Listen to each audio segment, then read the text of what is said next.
কাল রাতে কিছুতেই ঘুম আসছিল না আমার। কি করি? একটা নতুন সিম কার্ড কেনা ছিল আমার কাছে।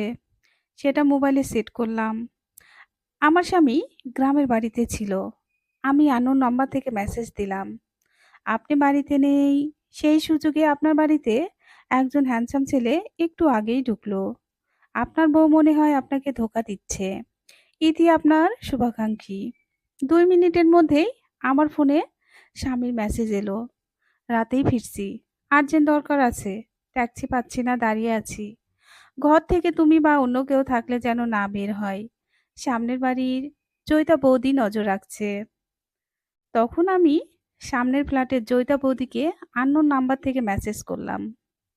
আপনার বর অফিসে মালা বলে মেয়েটিকে বিয়ে করতে যাচ্ছে। কাল আমতলা মন্দিরে দুপুরে বিয়ে করবে। বিশ্বাস না করলে আপনার ব্যাপার। ইতি আপনার শুভাকাঙ্ক্ষী। একটু পরেই ওদের ফ্ল্যাটে চরম হইচই, বাসনপত্র ফেলার আওয়াজ শুনতে পেলাম। পাশের বাড়ির সোনালী বৌদিকে আননোন নাম্বার থেকে মেসেজ করলাম। আপনার বর আমাকে পাগলের মতো ভালোবাসে। আপনি আমাদের প্রেমে কাটা হয়ে কেন বসে আছেন? লজ্জা করে না আপনার? এখনই বরের ফোন চেক করে দেখুন। আপনার বরের নাম্বার থেকে ৪-৫টা আই লাভ ইউ মেসেজ অন্তত পেয়ে যাবেন।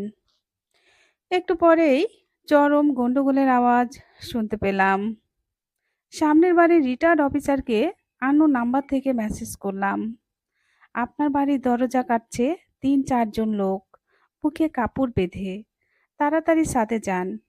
একটু পরেই ওদের বাড়ির সবাই দেখি ছাদে গিয়ে হই হুল্লোড় শুরু করছে।